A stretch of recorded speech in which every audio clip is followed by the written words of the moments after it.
Welcome everyone. In continuation with the last lecture, I'll be taking part 2 of the gross specimen description. These are the contents. So first is benign prostatic hyperplasia.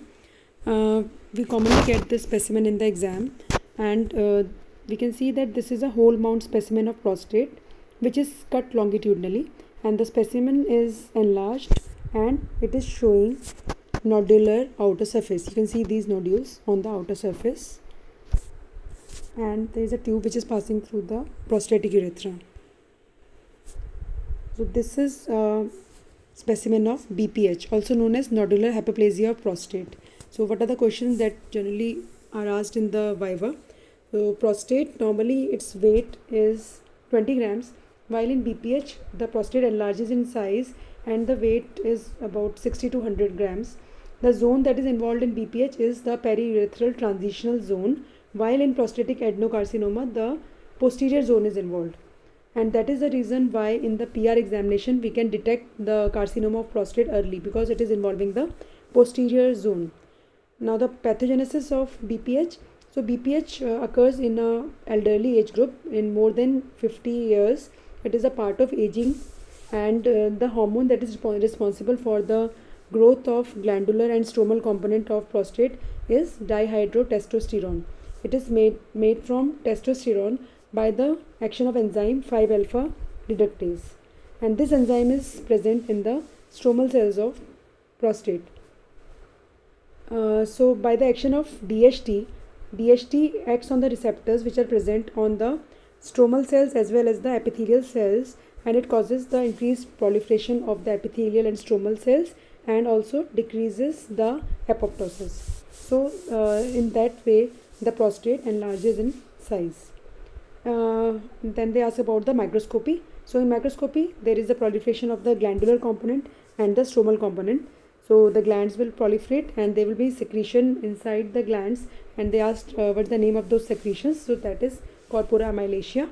And another question is, how do we differentiate the BPH from adenocarcinoma on the microscopic examination? So the most important point is the absence of the basal cell layer in case of adenocarcinoma of prostate, while in benign prostatic hyperplasia the glands, they are lined by the two layers, the inner luminal cell layer and the outer basal layer, while in adenocarcinoma there is only a lining of single cell epithelium. Now next question is PSA is prostate specific antigen. This is a serine protease which is present in the prostatic epithelial cells, and normally its function is the liquefaction of semen. Normal levels are less than 4 nanogram per ml, but this PSA, its levels are increased in certain conditions of prostate like prostatic adenocarcinoma and prostatitis, also in BPH, but the levels in prostatic adenocarcinoma, they are much more than in other conditions. So PSA is important marker which is used in diagnosis, monitoring as well as prognosis of prostatic adenocarcinoma. So it is organ specific, but it is not cancer specific, as it can be increased in conditions like prostatitis, BPH. Another question is whether BPH has true capsule or false capsule. So it has a false capsule. So you can see this cut section, and this capsule is formed by the compressed normal prostatic tissue, and these are the nodules of the proliferating prostatic tissue.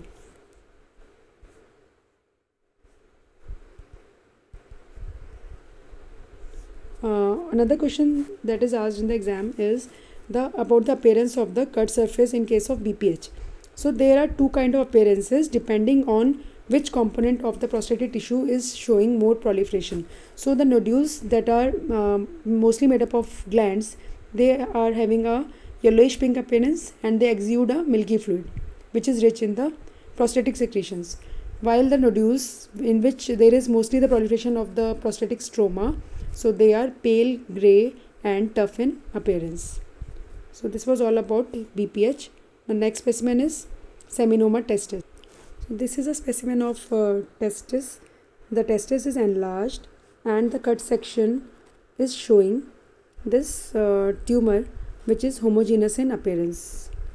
and it has replaced the normal testicular tissue. We can see in the rim there is a rim of normal testicular tissue, and this is the tumor which has replaced the normal testicular tissue. So the tumor is grayish white and well circumscribed, and also it has a homogeneous appearance. So there are no areas of hemorrhage or necrosis. So probable diagnosis is seminoma of testis.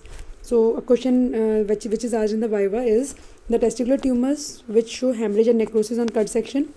They are embryonal carcinoma, yolk sac tumor, choriocarcinoma. These tumors, they show a variegated appearance on the cut surface, and they show areas of hemorrhage as well as necrosis, while in seminoma where we don't have any hemorrhage necrosis, and there is a very homogeneous appearance of the tumor cut section. Now another viva questions are, which is the most common testicular tumor? So most common testicular tumors are the germ cell tumors. Now they also ask the classification of the germ cell tumors. So in the latest WHO classification there are two categories. One is germ cell neoplasia in situ, that is GCNIS derived GCTs, and non-GCNIS derived GCTs. So in the GCNIS GCTs there are seminomas and other non-seminomatous tumors like yolk sac tumor, embryonal cell carcinoma, choriocarcinoma, and in the non-GCNIS derived tumors there is a tumor like spermatocytic seminoma.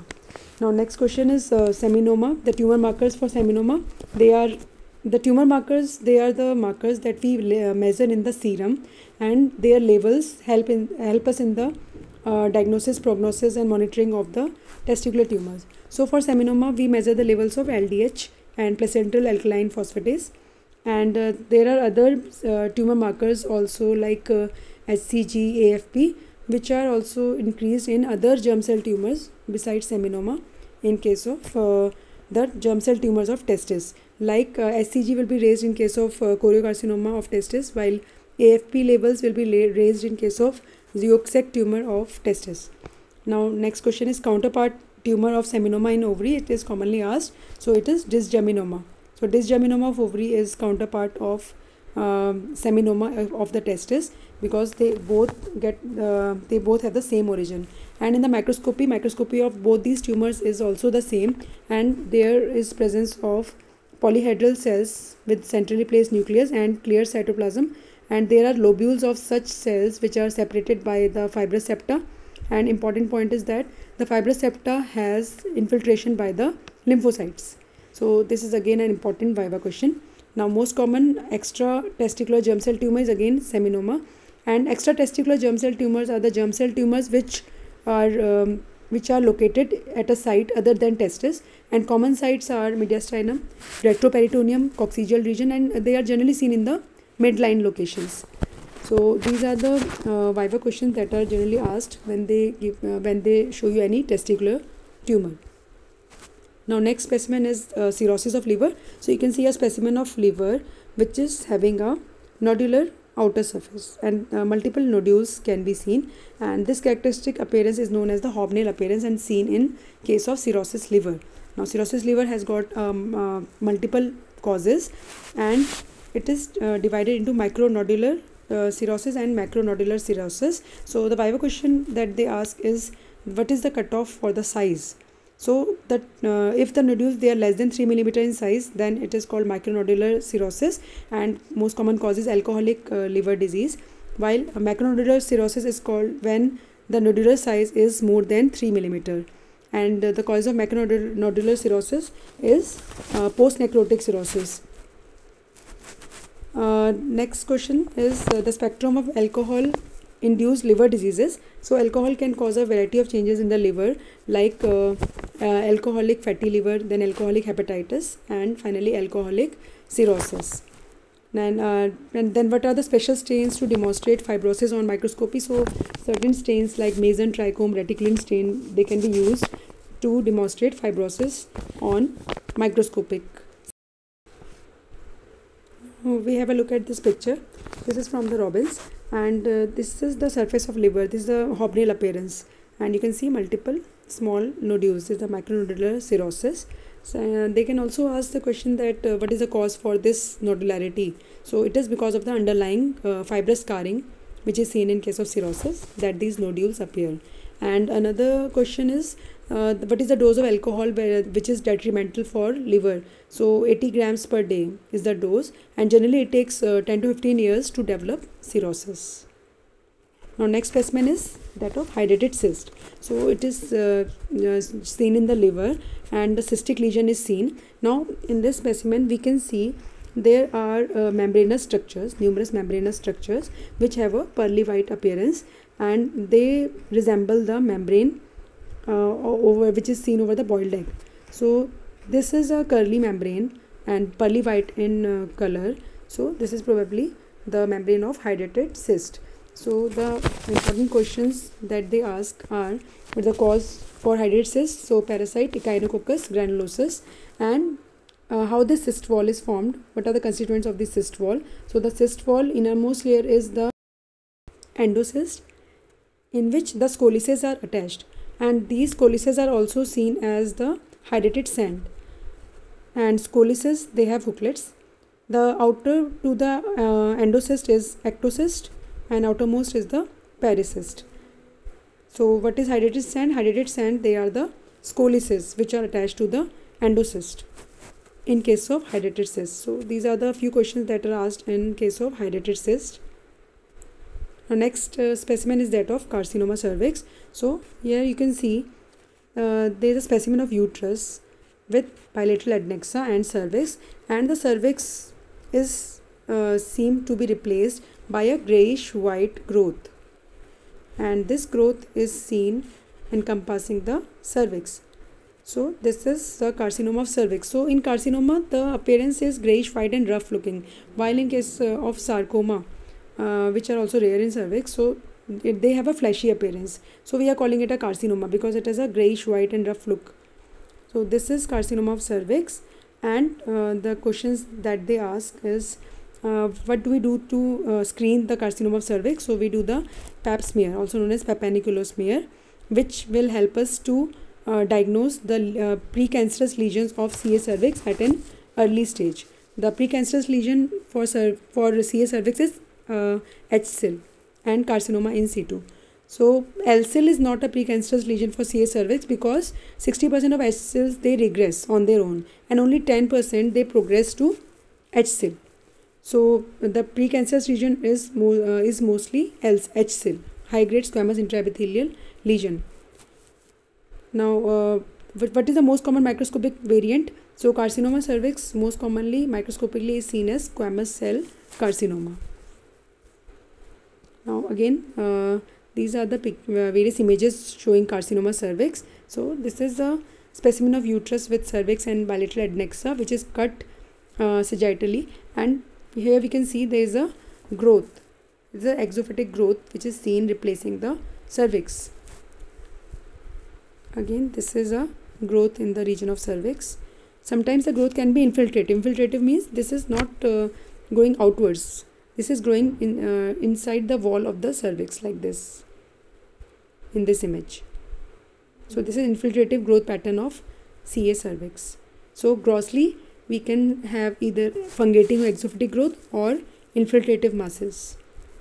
Now another important question that can be asked in the viva is when we take the biopsy of cervix for the confirmation of diagnosis of carcinoma cervix, we can take aid of two chemicals. First is acetic acid and second is Lugol's iodine. So how does these chemicals help? So first technique is VIA, visual inspection of cervix with the help of acetic acid. So what we do, this is the suspicious cervix, and we apply acetic acid 3 to 5% to this suspicious cervix, and since the precancerous lesion of cervix and the cancerous lesions, they have higher protein content when compared to the normal epithelium. So as a consequence it becomes white when acetic acid is applied. So we see these aceto white areas, and now it becomes easier for us to take biopsy from these areas because we know that it can have the precancerous or the cancerous lesion. So this is known as VIA positive. The next technique is the visual inspection with Lugol's iodine. So what is the principle behind this test? It is that when we apply Lugol's iodine to the cervix, So leucols iodine it generally reacts with the glycogen. The glycogen is present in the normal mature squamous epithelium which is lining the cervix, and when it reacts with glycogen it gives a brown or blackish coloration. So when in contact with the leucols iodine, the normal epithelium will become blackish in color, while the precancerous lesion they contain no glycogen, so they are seen as yellow. So we can take biopsy from these yellow areas, while we can spare this region. So generally in the precancerous region, when the lesion is not visible clearly, so we can take help of acetic acid and leucols iodine to better visualize the lesion, from where we have to take the colposcopic guided biopsy. Now next specimen is carcinoma of endometrium. So this is a cut section of uterus, and it is cut open, and inside this is cervix, this is uterus, these are adnexal structures, and we can see there is a exophytic growth in the form of fungating mass which is seen in the cavity of uterus, and it is also showing certain areas of necrosis. These white friable areas, these are areas of necrosis and areas of hemorrhage. So this is again endometrial carcinoma, since it has a grayish white appearance, and so we can label it as carcinoma. So question that can be asked is the tumor arising from the stroma. So the endometrium gives rise to the endometrial carcinoma, while the stroma, which is just beneath the endometrium, it gives rise to the endometrial stromal sarcomas, and they have a fleshy appearance on cut section. What are the tumors of myometrium? So leiomyoma is the benign tumor of myometrium, while leiomyosarcoma is the malignant counterpart of leiomyoma.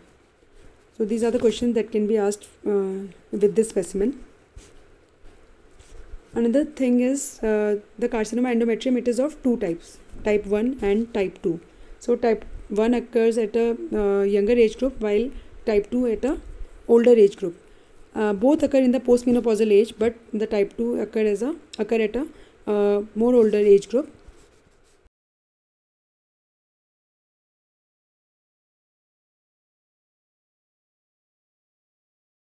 The age group for type 1 is 55 to 65 years, while for type 2 it is 65 to 75 years.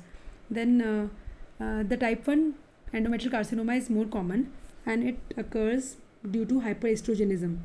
And another question that they ask is the microscopy. So microscopy for type 1 is that they have endometrioid morphology. They show tumor growth in the form of glands, while the type 2 has a serous clear cell morphology. Now next we come to colloid goiter. So again this is a common specimen which is asked in the exams. Grossly we can see that there is a lobe of thyroid showing a well circumscribed nodule which has an appearance of glassy, translucent and brownish mass which is well circumscribed, and adjacent to it is a normal thyroid gland. So we give a diagnosis of colloid goiter. So colloid goiter or simple thyroid goiter. So the questions that they ask are, what is goiter? So goiter is enlargement of thyroid gland due to non-synthesis of thyroid hormones. And another question is, what are the causes of solitary thyroid nodule? So solitary thyroid nodule is when there is a nodule which is formed in the otherwise normal looking thyroid gland, and it is a well circumscribed nodule. So it is a very important question that they ask. And the differential diagnosis for solitary thyroid nodules are colloid nodules, then Hashimoto's thyroiditis. In the malignant lesions like follicular carcinoma, papillary thyroid carcinoma, medullary thyroid carcinoma, or lymphomas also, and certain benign tumors like follicular adenomas. In all these conditions we can have a solitary thyroid nodule.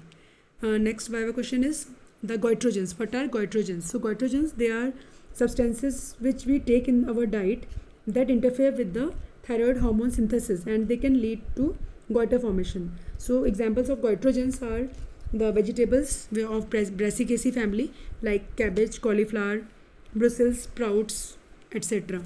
And plunging goiter, what is plunging goiter? So when a multinodular goiter, it is growing beyond the sternum, then it is known as plunging goiter. And lastly, important question is, how do we differentiate a colloid goiter from follicular neoplasm. Sometimes they come in differential diagnosis. So how do we differentiate? The follicular neoplasm will be showing capsular invasion. So that is the difference between follicular neoplasm and colloid goiter. That capsular invasion will be seen in case of follicular carcinoma, while in colloid goiter there is no capsule. So capsule is not seen in case of colloid goiter, while the capsule will be seen in case of follicular neoplasms. And in follicular neoplasm, follicular carcinoma will show capsular invasion, while follicular adenoma will not show capsular invasion. Now next specimen is carcinoma of gallbladder.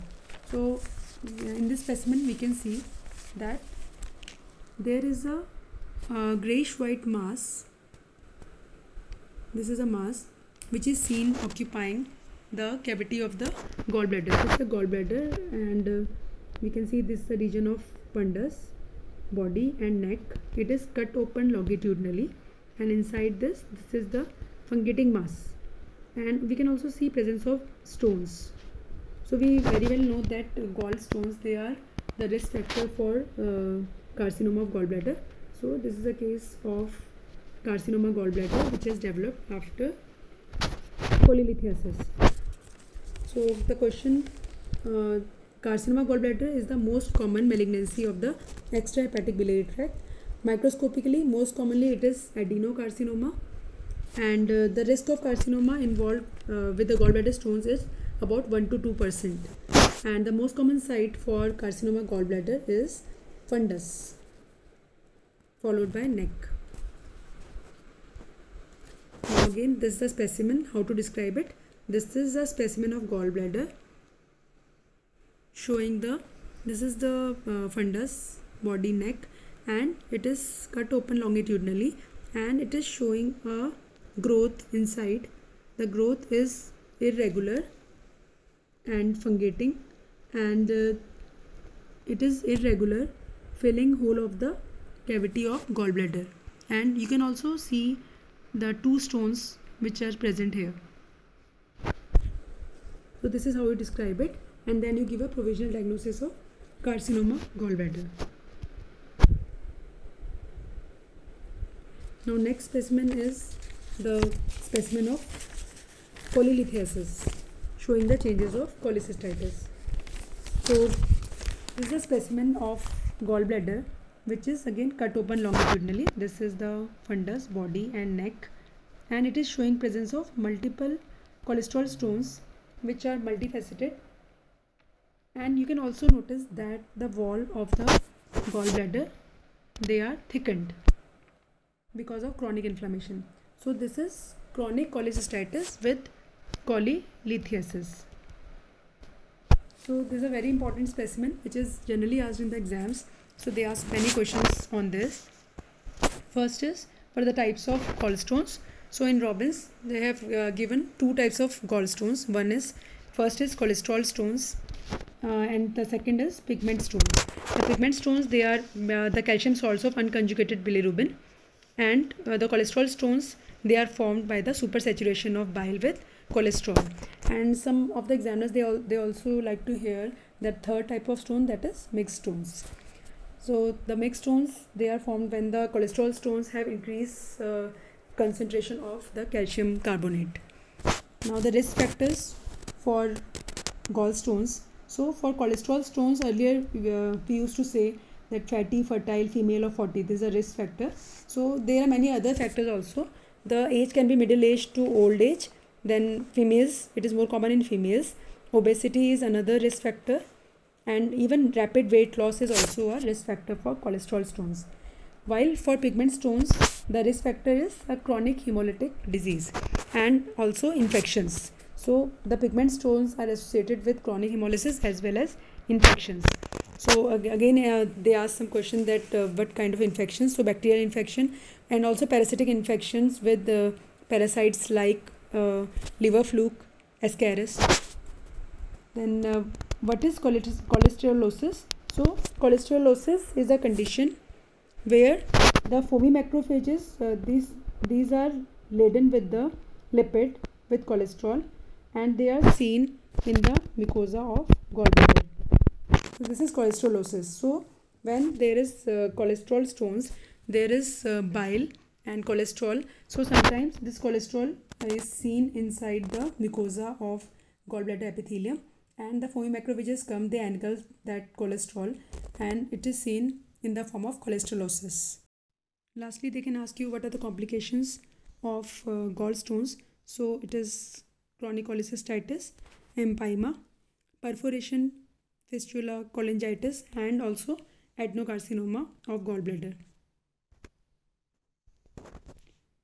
Now, last specimen is that of squamous cell carcinoma of the foot.